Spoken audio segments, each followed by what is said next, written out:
어,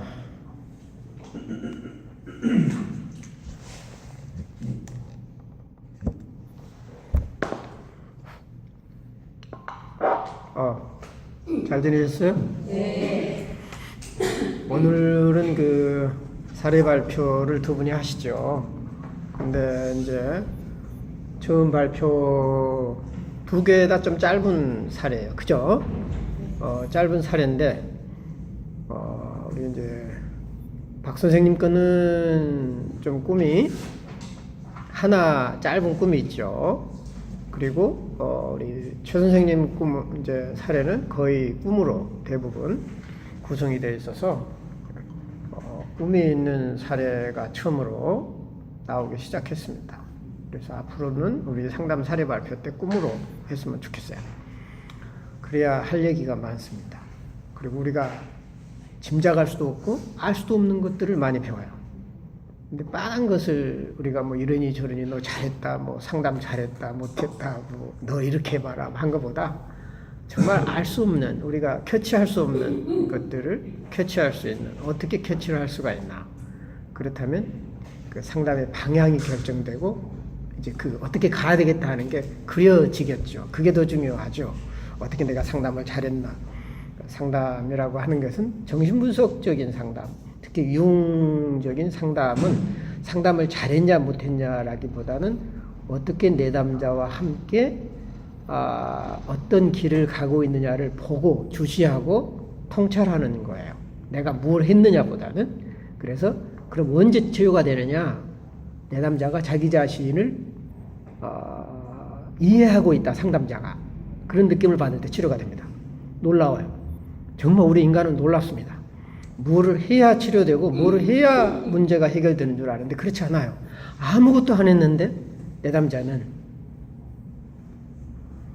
상담자가 나를 바로 보고 있구나, 제대로 봐주고 있구나 만 인식하고 그것을 몸으로만 느껴도 치유는 놀랍게 진행됩니다. 근데 그것을 경험하지 못한 사람들은 늘 헷갈려요. 야, 배운 건 이건데 배운 건 뭔가를 하라 그러고 계속 그 상담자가 인도해 줘야 되는 걸 배웠는데 왜 저런 얘기를 하시나. 그거는 분석을 받아본 사람만이 압니다.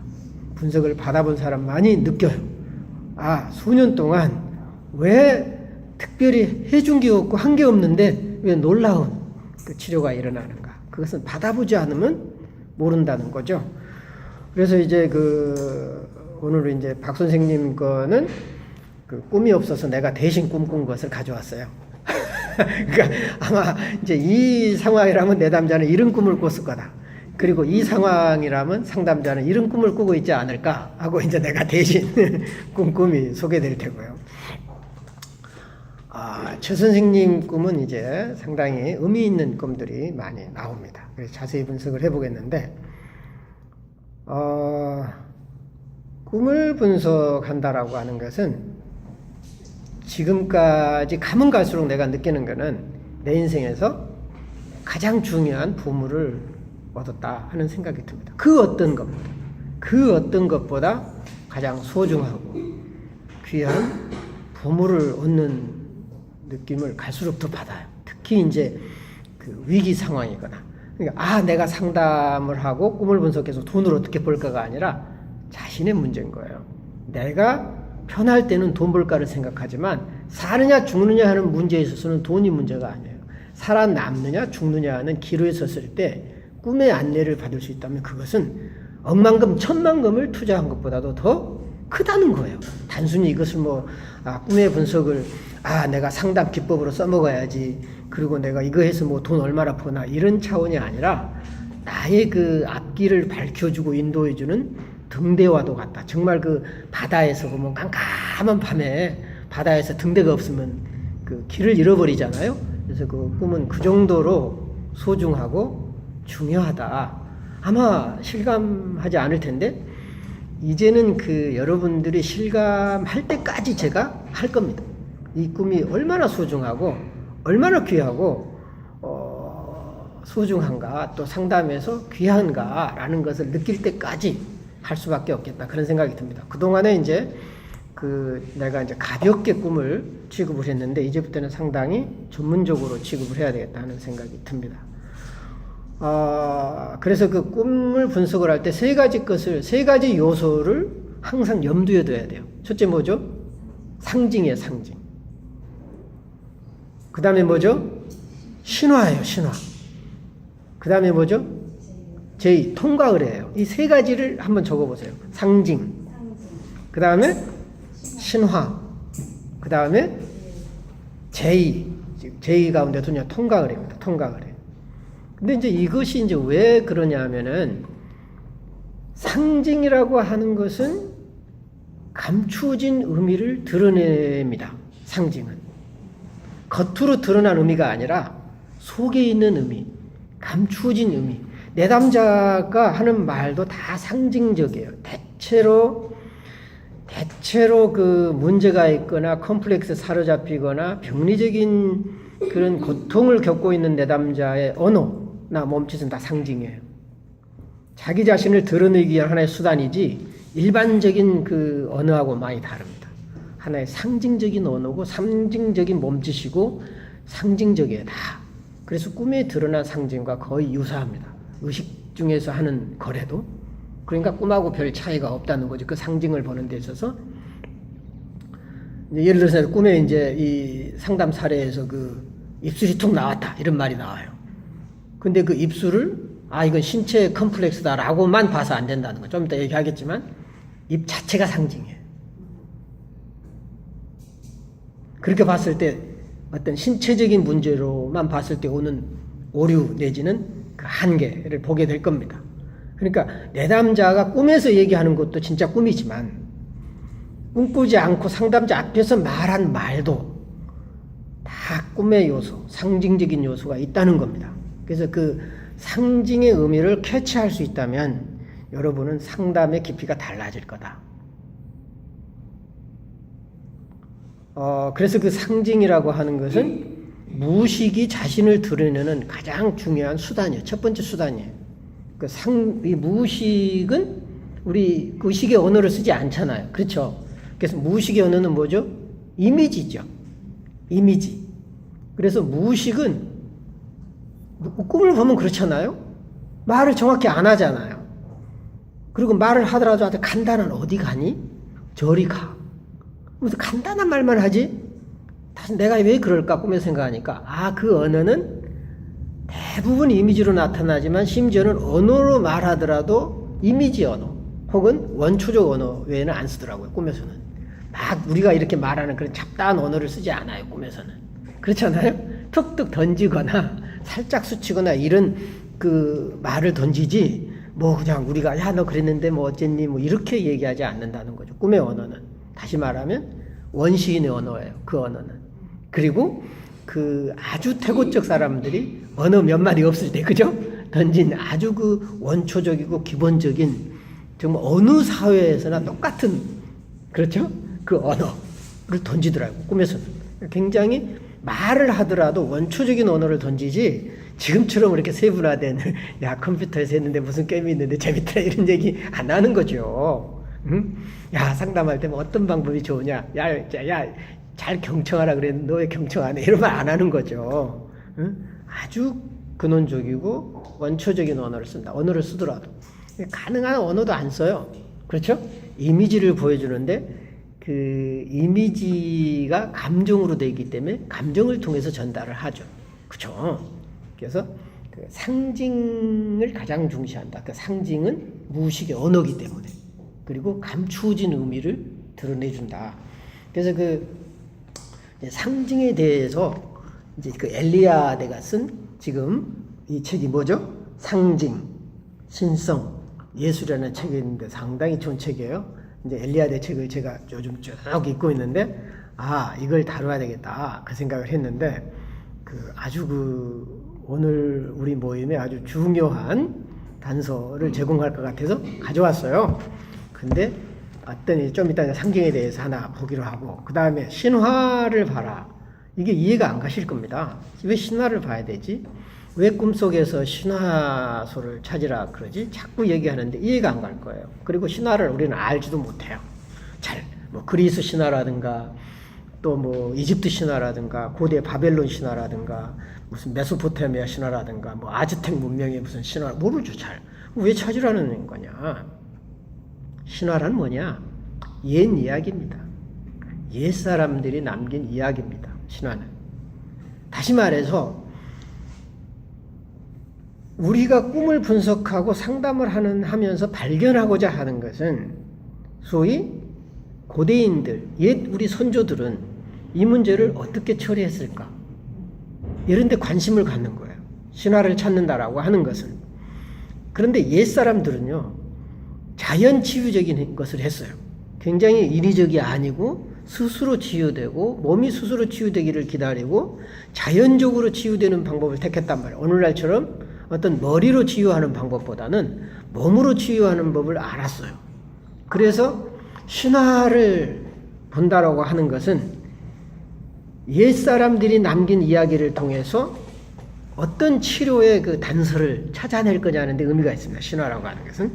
그래서 이제 고대 뭐 그리스 신화라든가 이런 이집트 신화라든가 이런 그 한국의 신화라든가 일본의 신화라든가 어떤 세계 여러 곳곳에 퍼져 있는 신화는 다르게 보이지만 공통점이 굉장히 많아요.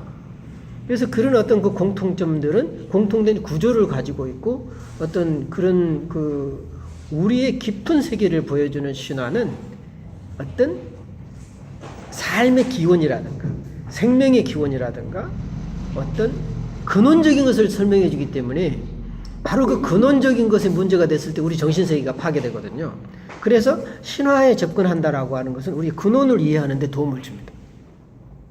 이제 지금 제가 얘기하는 것은 상당히 그 일반 상담 기법하고 많이 다르기 때문에 혼란을 초래할 수가 있어요. 근데 여러분들이 관심을 갖고 귀를 기울이면 상당히 빨리 따라올 수 있을 거예요.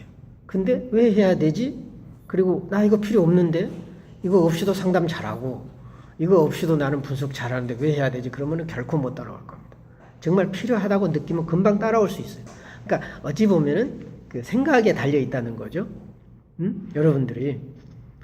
그래서 그 신화라고 하는 것은 옛사람들의 지혜를 얻는 방식이다. 그러면 현대인들이 더 많은 지혜를 갖고 있는데 왜 굳이 그 옛사람의 지혜를 갖느냐라고 생각할지 모르겠어요. 근데 우리 몸이 옛 것이기 때문에 그렇습니다. 뭔 말인지 아시죠? 우리 정신과 몸은 현대적이 아니에요. 우리 정신과 몸은 옛 것이에요.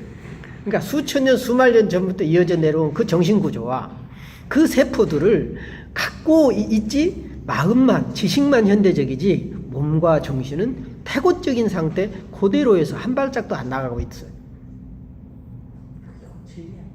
응? 진리 같은 거죠. 어찌 보면 우리는 진리를 그 어떤 문헌으로, 문서로 규정하기보다는 진실된 거, 그죠? 근원적인 것입니다. 그래서 우리는 신화를 공부를 해야 된다. 신화는 어떤 옛날 이야기다. 옛사람들이 남긴 이야기다. 그렇게 편하게 생각하시면 돼요. 그 다음에 마지막으로 통과의례가 있죠. 의례. 이 부분을 봐라. 꿈에서 보면은 항상 어디 그래서 다리를 건너갔다. 그런다든가 그래서 걔랑 나랑 어디 산에 올라갔다. 뭐 한다라든가 뭐 그 단계를 보여줘요. 그래서 늘 사람마다 거쳐야 할 단계가 있어요. 예를 들면 남자 컴플렉스가 있으면 꿈에서 어떻게든 이제 나중에 어떤 남자를 만났더니 옛날에는 험악한 남자를 피했는데 이제는 아무렇지도 않게 꿈에서 보고 같이 밥도 먹었네. 통과의례예요. 다시 말하면 통과의례라고 하는 것은 내가 거쳐가야 한 단계예요. 그러니까 사람마다 그 단계는 다 달라요. 어떤 사람한테는 전혀 문제가 안 되는데 나한테는 너무 중요한 거죠. 그렇잖아요. 그러니까 뭐 엄마하고도 정말 말 한마디 못했는데 꿈에서 편하게 말 한마디 하면은 꿈에서 이제 한 단계를 넘어간 거죠. 엄마에 대한 감정이. 그래서 실제 엄마랑 얘기할 때도 더 편한 생각이 드는 거죠. 그래서 사람마다 거쳐야 할 의례가 있는 거죠. 근데 이제 그 통과 의례를 거치지 못하고 말을 하려고 하는데 딱 꿈을 깼다 그러면 아직 안 거친 거죠. 이제 꿈을 볼 때. 그래서 이제 이 세 가지를 염두에 둬라. 뭐라고 그랬어요? 처음에는 상징, 두 번째 신화, 세 번째 통과 의례. 이 세 가지를 보면 통과 의례는 나올 수도 있고 안 나올 수도 있어요, 꿈에. 그러니까 통가을애가 안 나오고 갑자기 깬 거는 아직 거기에 미치지 못하고 그 통가을애를 거치는 데 대한 두려움이 나한테 있는 거예요. 응? 이해가 가시죠? 네, 계속해서 반복적으로 그 단계에서 멈추는. 건다. 응. 그걸 말씀하시는 그렇죠. 그 단계를 못 넘어가는 거예요. 그걸 넘어가야 되는데 계속 못 넘어가니까 똑같은 꿈을 계속해서 반복해서 어떤 사람은 일생 동안, 평생 동안 유사한 꿈을 꿔요. 그러니까 내용은 다르지만 구조가 유사하거나 등장인물만 다르지만 속 그 내용은 같다라든가 이런 꿈을 계속 꾸는데 그 단계를 못 넘어갈 때는 평생 반복이 돼요. 그러니까 이 통가을애라고 하는 것은 옛날에는 이제 그 공동체가 했어요. 주로 이제 뭐 100일째, 그죠? 그 다음에 이제 성년식, 그래가지고 또 교회 이제 종교가나 입교식 그렇게 해가지고 다 통과를 했는데 요즘은 이제 공동체가 많이 잃어버렸어요. 그 통과를. 그래서 그것이 꿈에 나타나서 이제 개인이 통과해야 된다는 거죠. 그 개인이 넘어야 할 단계가 있는데 꿈을 보면 안다는 겁니다. 이것이 이제 정신분석이라든가 우리 심리치료에서는 하나의 진단의 기준이 돼요. 아, 이 사람은 이 단계에서 지금 못 넘어가고 있구나. 응? 아, 이 사람은 이 단계에서 못 넘어가고 있구나. 그러면은 보통 상담이나 심리치료에서는 어떤 증세를 제거하는데 목표가 있다면 꿈은 단계가 끝이 없어요. 하늘 끝까지 올라가. 그러니까 뭐냐면 이 문제가 우울증이 해결되면 다 된 것 같지만 그 다음 딱 제시가 나오죠. 너는 우울증을 통과했어? 그 다음에 이제 대인관계라든가 또 아니면은 다른 측면에서 또 아니면은 어떤 사람은 책만 보면은 막 쥐가 나는 사람 있잖아요. 또 글만 쓰려고 그러면 막 쥐가 나는 사람 있잖아요. 그 통과 의뢰를 거쳐야 글을 쓰게 되겠죠. 그렇죠? 그래서 그 통과 의뢰는 꿈으로도 나타나고 또 이번처럼 이런 발표를 통해서도 이제 통과 의뢰를 하는 거죠. 일종의 이게 이제 그 발표하는 것도 통과 의뢰잖아요. 그래서 우리 이제 현실 속에서도 통과 의뢰는 끊임없이 일어나요. 끊임없이 일어나고 꿈속에서도 끊임없이 일어나는데 여러분들이 이 세 가지를 본다면 꿈을 보는데 상당히 유용하다. 그리고 이제 개인적인 경험과 연상은 바로 이 세 단계로 가는 수단이 되는 거예요. 뭔 말인지. 그래서 매치가 되는 이 두 개는. 그러니까 개인의 것과 이 세 가지 게 매치가 될 때 의미가 탄생합니다. 그러니까 개인을 무시하라는 것은 아니고 그 개인의 연상과 객관적인 해석은 주관적을 해석을 위한 하나의 이제 길잡이 역을 한다는 거죠. 그 선에서 해야지 만약에 개인적인 차원에서 머물러 버리거나 아니면은 너무 개인적인 차원에 깊이 들어가 버리면 이런 상징과 신화와 제2단계를 넘어가지 못한다는 거죠. 그 단계로 가지 못해요. 그래서 개인의 이제 감정 처리하는데 바빠진다는 거죠. 물론 이제 그런 기간이 한 1, 2년은 필요하겠죠. 그러나 이제 계속해서 그런 개인의 감정 처리에만 매달리면 그 다음 단계 통과 의뢰가 넘어가지 못한다는 거죠. 그래서 이제 끝이 없는 통과 의뢰가 기다리고 있어 우리한테는 하늘 끝까지. 그게 이제 하늘 사다리죠. 하늘로 이어지는 그 사다리입니다. 아시겠어요? 이것이 이제 어쩌면 이제 융이 말하는 그 이제 개성화 과정이기도 하고요. 그래서 이제 이 책에서 그 엘리아데가 쓴 상징과 신성과 그 예술이라고 하는 이 책에서 보면 그 상징에 대해서 얘기를 하는데, 상징은 뭐라고 그러냐면 상징은 실제의 양태나 세계의 심층 구조를 드러내준다. 그 상징이라고 하는 것은 뭐냐? 어떤 진짜가 뭐냐? 우리 내면에 있는 본질이 뭐냐? 하는 근본적인 것을 밝혀준다는 상징은. 그러니까 대부분 우리는 겉에 드러나는 것은 위장하고 치장하고 속이는 것들이 대체로 우리도 모르는 사이에요. 근데 상징이라고 하는 것은 본질적인 것을 보여준다는 거죠. 진실한 걸 보여준다는 거예요. 그래서 상징이라고 하는 것은 뭐냐? 우리에게 체계화되기 이전의 존재론을 보여준다. 그 얘기는 뭐냐면 우리는 지금 너무 교육이나 학습이나 이론으로 체계화되어 있다는 거예요. 그 체계화된 이전 근원적인 존재가 뭐냐? 인간 존재라고 하는 근원을 밝혀준다. 그리고 그것은 어떤 개념적인 어휘가 아직 형성되지 않았을 때의 사고를 표현한 거다. 이제 그래서 비혼으로 말하면 C에 해당이 되겠죠. 뭐냐면 D는 뭐예요? 전 개념화죠. 개념으로 형성되기 이전의 꿈사고에 해당이 된 상징은. 그래서 꿈의 단계에 있다는 거죠. 그래서 개념이 형성되기 이전 사고. 우리는 그러면 이제 굉장히 헷갈릴 겁니다. 뭔가 개념이 형성되고 그 다음에 이론으로 확립이 되고 눈에 확실히 보여야 안심을 하는데 굉장히 우리는 모호한 상태에서 의미를 주는 것에 대한 익숙하지 않아요. 거기에서는 상징은 모호함 속에서 의미를 줘요. 그 모호함에서 견디는 힘이 있어야 그 속에서 의미를 찾아내는데 바빠. 사람들은 빨리 의미를 파악해서 빨리빨리 처리를 해버리려고 한다는 거죠. 상징을 대하는 방법은 기다림, 그리고 상징이 나에게 의미를 줄 때까지 기다리는 거죠.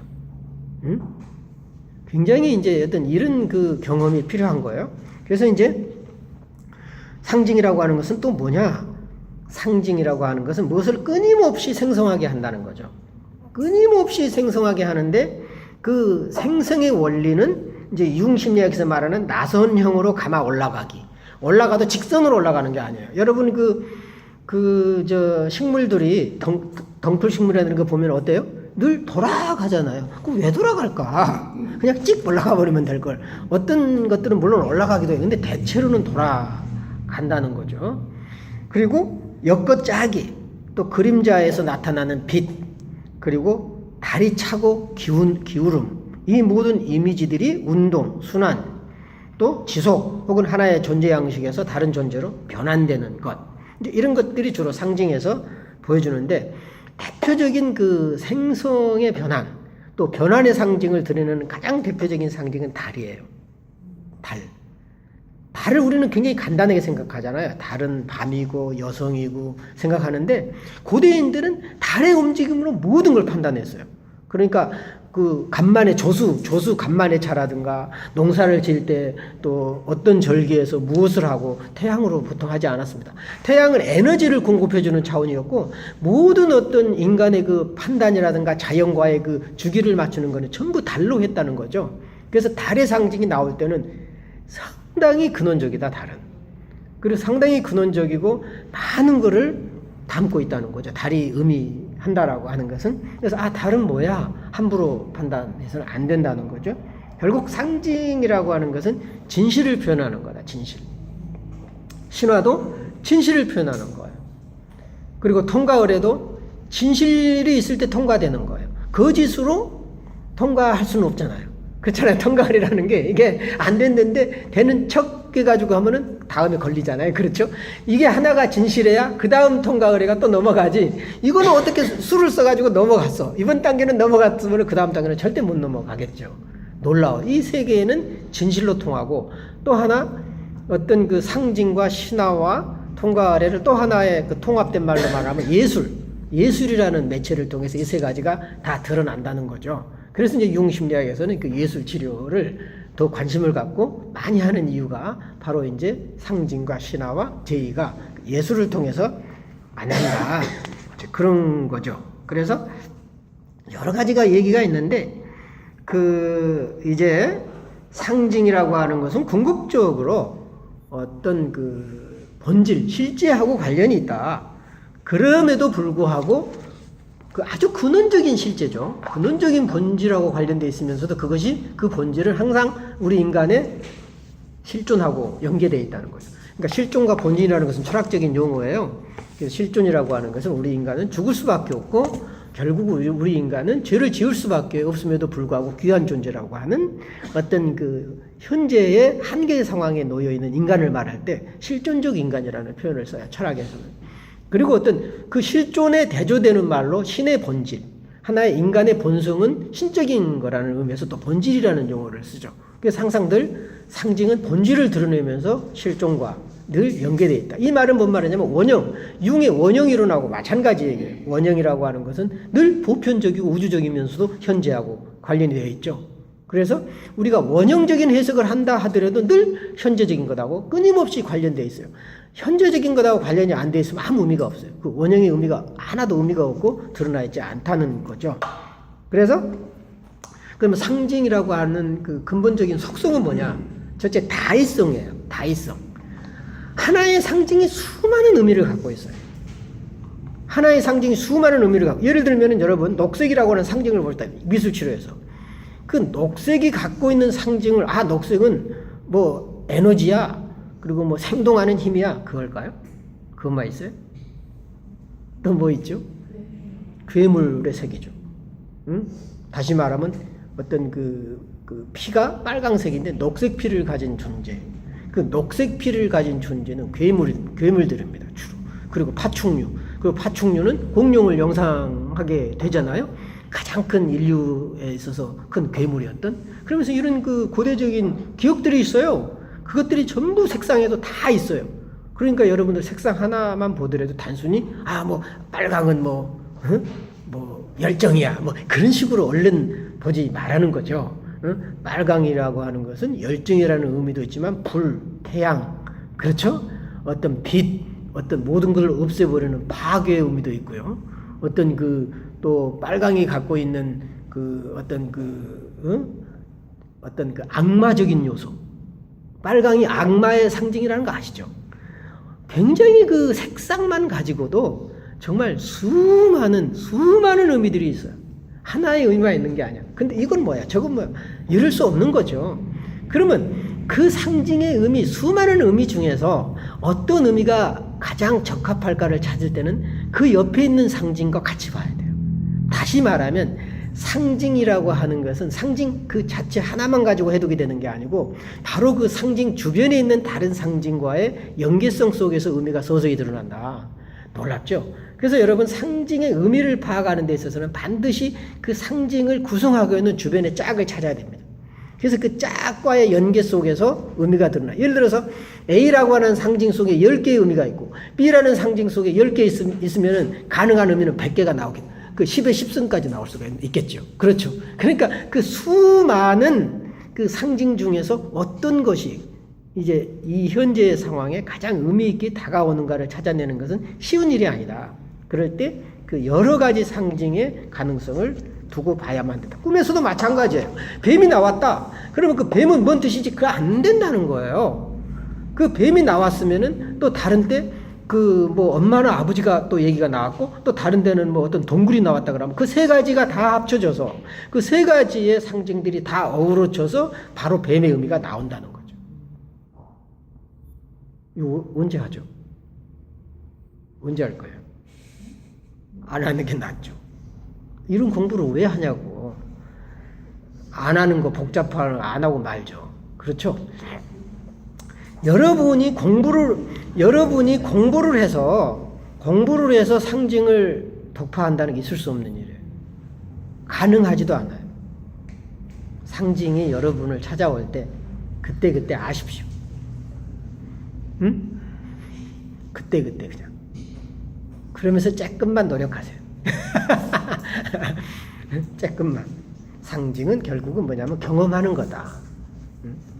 머리로 다 되는 게 아니다. 왜? 본질을 내포하고 있으면 그 본질이 스스로 자기 자신을 드러내고 계시할 때 그 의미는 드러나겠죠.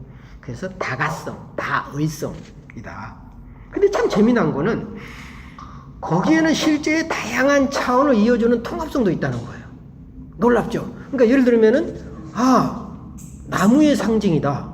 그러면 나무라고 하는 것은 어떤 성장의 의미도 가지고 있고요. 또 남성성을 의미도 가질 수 있잖아요. 남근. 그리고 엄마, 모성. 그 생명의 근원인 모성. 또 이런 의미도 있을 수 있잖아요. 어떤 우주의 축, 중심, 어떤 세상의 중심, 이런 의미도 있을 수 있을 테고요. 어떤 자기의 어떤 신념, 나무와 같은 어떤 단단한 어떤 자기를 지탱해주는 여러 가지 의미가 있을 텐데, 이 다양한 의미는 사실은 하나의 의미로 통한다는 거죠. 전체적으로 보면은 통합된 이미지를 제공해요. 그러니까 상징은 여러 의미를 갖고 있으면서 통합된 의미를 또 갖고 있습니다. 놀랍죠? 그래서 그러니까 상징은 본래의 고유하고 직접적인 가치를 파괴하지 않아요.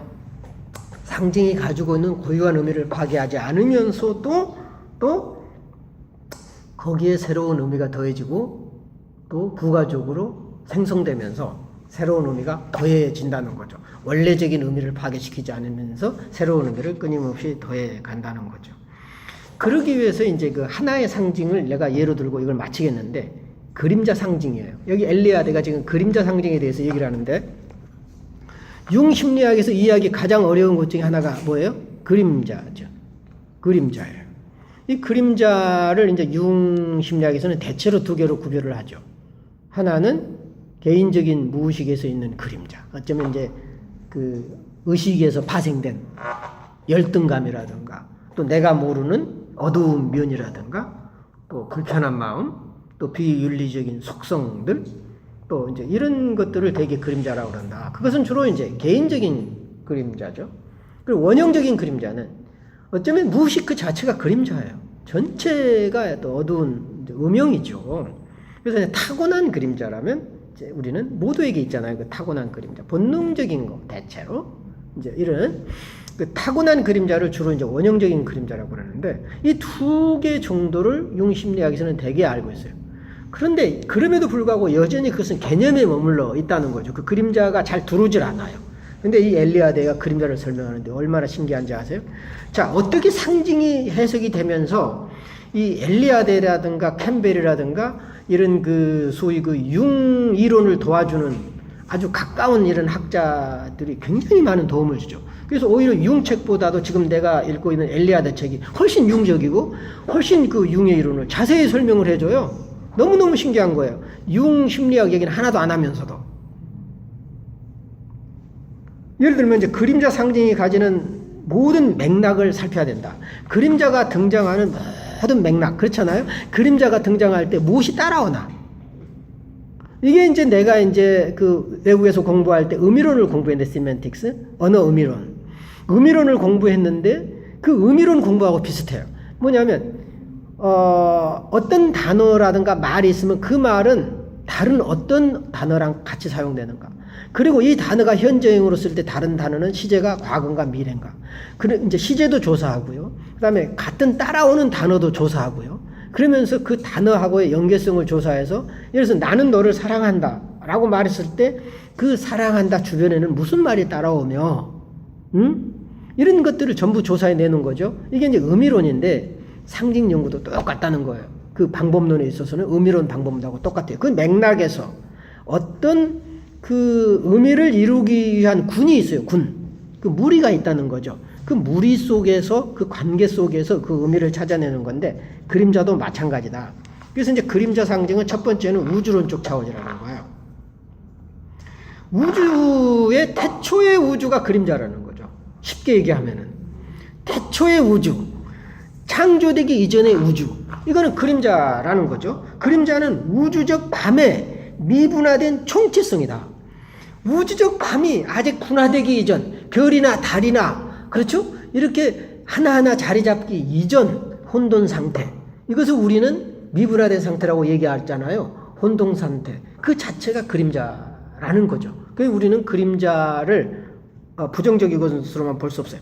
그래서 무정형, 아직 형태를 갖추기 이전 상태. 이것이 이제 그림자다. 그리고 혹은 드러나지 않는 비밀스러움.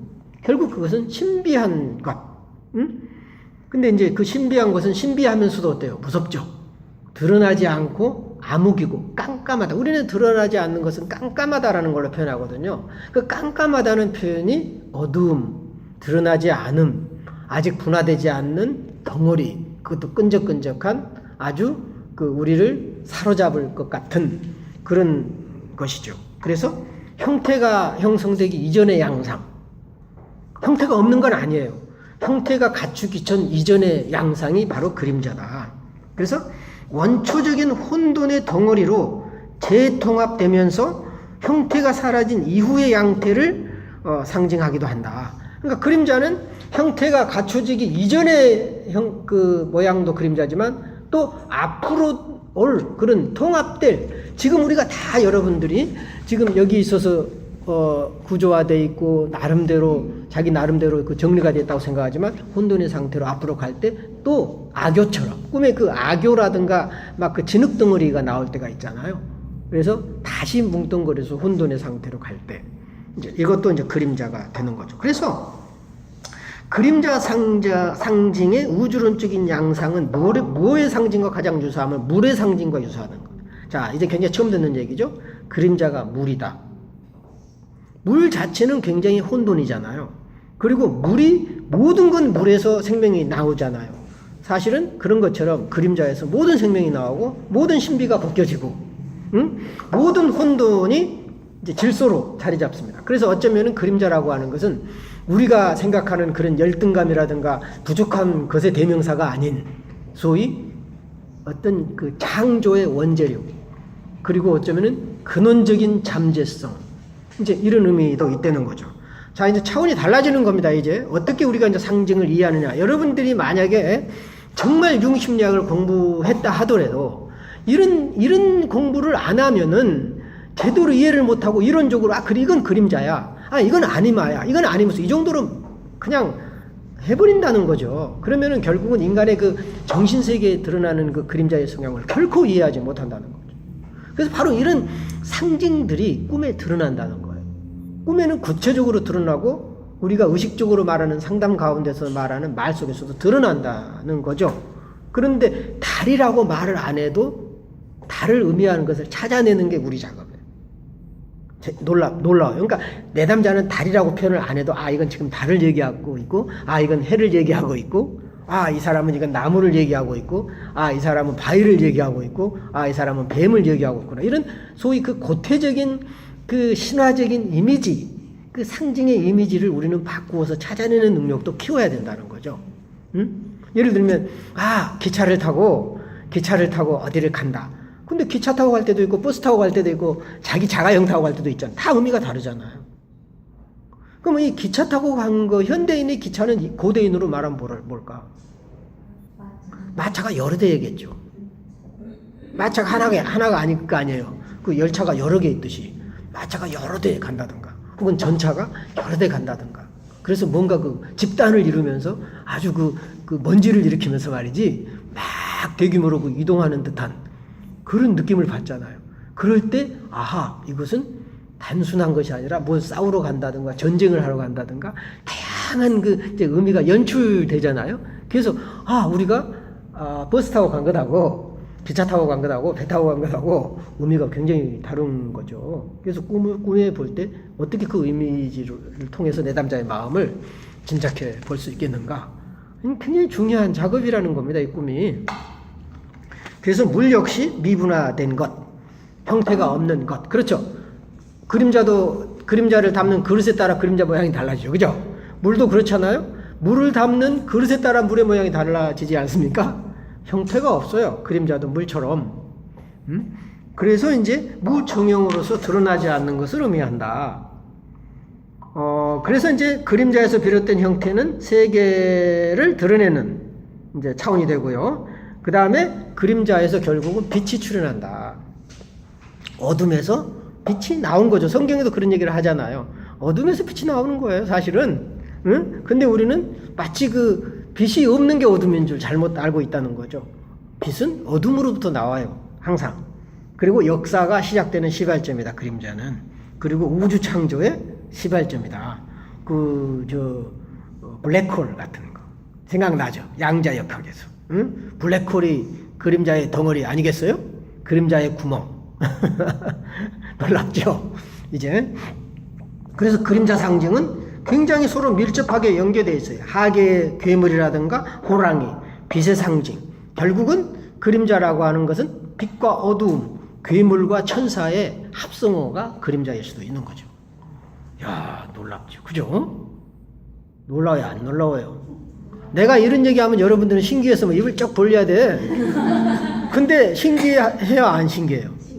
신기하죠. 신기해야 공부해요. 뭐든지 신기해야 돼. 내 앞에 있으면 이것도 신기해지는 거야. 신기하다. 그리고 안경, 멋있다. 이거 크리스탈로 보여. 이게 막 보석으로 보이는 거야. 저 교수님 왜 이렇게 신기하지? 나도 갖고 싶고. 이래야 돼. 그리고 내가 좋아져야 공부해. 선생이 좋으면 무조건 공부하거든요. 저도 그랬어요. 대학 다닐 때 내가 왜 내 전공을 택했냐? 그 지도교수한테 반해가지고 한 거지 단 이유 있어요, 내가? 그 지도교수가 헌신의 힘을 다해서 정말 미친 듯이 그 강의했을 때 뽁 빠져 들어가 버리는 거지. 나도 혼을 빼버리는 거죠. 그래가지고 나도 모르게 이제 빠져가지고 공부하게 되는 거죠. 미치지 않고서는 하겠습니까? 그래서 미정행의 근원, 일체를 뜻하기도 한다. 그림자는. 그리고 우주 창생 이전의 혼돈은 비존재가 아니에요. 아직 형태가 드러나기 이전의 형태인 거예요. 어떤 잠재적인 그 형태의 잠재성, 그죠? 잠재적인 힘이죠. 그래서 모든 형태가 잠재적으로 융합되어 있는 상태에 이게 어둠이고 그림자라는 거예요. 혼돈, 그렇죠? 덩어리. 그래서 이제 결국은 그림자의 상징이 가지는 두 번째, 처음에는 혼돈, 그죠? 존재 이전의 존재, 어떤 질서 이전의 어떤 상태로 말했다면, 두 번째는 제의적인 맥락이 있는 거예요. 그림자는 늘 제의와 통과를 해서는 죽음을 상징하죠. 지금 이 꿈에서 죽음이 나오니까 상담자가 놀래 자빠져가지고 막 이 사람도 죽이고 저 사람도 죽이니까 이 새끼 살인자 아니야? 그래가지고 막